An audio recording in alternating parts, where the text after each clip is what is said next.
بسم الله الرحمن الرحيم. اهلا بكم حبايبي. النهارده باذن الله هنعمل الويكه دي سهله جدا وبسيطه.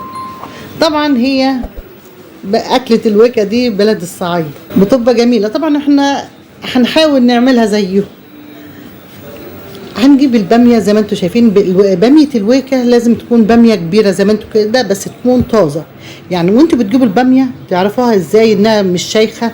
تمسكوا العطف من الاخر دون وتتنيها. لو اتكسر معاكم بسهوله تعرفوا انها طريه وجميله ومش شيخه. لو لقيتوها جامده تعرفوا ان الباميه دي شيخه، ما ترموها، ما تستعملوهاش.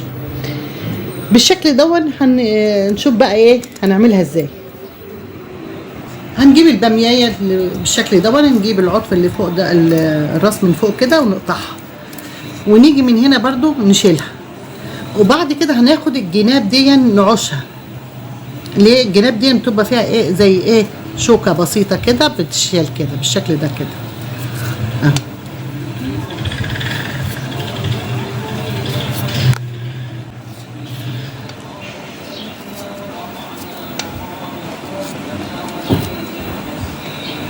طبعا اللي عايز يخزن الباميه الويكه برضو هقول لكم بتتخزن ازاي.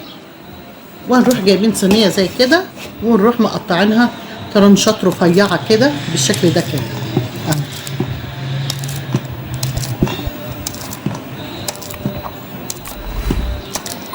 هنقطعها بالمنظر ده كده ترنشات رفيعه. هعملها بالطريقه دي كلها وما اخلصها وارها زي ما انتم شايفين يا حبايبي. بعد ما قطعت طبعا دون كيلو باميه اللي مخرطاه ده كيلو. هنجيب كوبايه واحده شوربه هنحطها على النار. كوبايه واحده للكيلو ده لو احنا هنخزن الباميه. هفضيه في الحله واوريه لكم. زي ما انتم شايفين يا حبايبي، حطيت الكيلو الباميه اللي انا مخرطاه على كوبايه شوربه واحده. كوبايه شوربه من كوبايات الشاي، مش كوبايه كبيره كمان. هديله غلوه واحده وهروح طافيه عليه واسيبه يبرد. بعد ما يبرد هنعبيه في الاكياس وهنشوف مع بعض. كده خد الغلوه، هروح شايلاه من على النار لغايه ما يبرد واعبيه في الكياس. طيب احنا عايزين نطبخ، نبقى هروح شايله النص والنص التاني هنطبخه. بص هشيله في الكيس لما عاوزه في اي وقت اطلعه من الفريزر، والنص التاني هنطبخه مع بعض ونشوفه مع بعض. ادي النص اللي انا شيلته عشان اشيله في الفريزر، وادي النص التاني هحط عليه بقيه الشوربه عليه كده. طبعا انا لما بيبقى عندي شوربه ولا كده بروح معبيها في اكياس وشايلها في الفريزر، وقت ما بعوزها الاقيها احطها كده لغايه ما الباميه تستوي. وبعد ما تستوي هنيجي مع بعض نشوف هنعمل الويكه ازاي. انتوا شايفين كده يا حبايبي بدات تستوي اهي. هنديها ضربه كده، وممكن تضربوها في الكبه نص لفه كده، هو طحنه يعني نص طحنه، ولا هي ناعمه ولا هي خشنه. وهنشوفها مع بعض. يلا نضربها.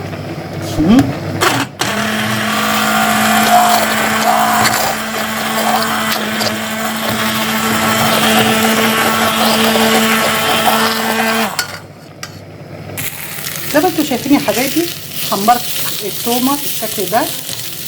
هحط لها شويه كزبره ناشفه، وهنا الويكه بعد ما ضربناها بقت بالشكل دوت. اديناها غلوه، وبعد كده هنحط عليها طشه التوم.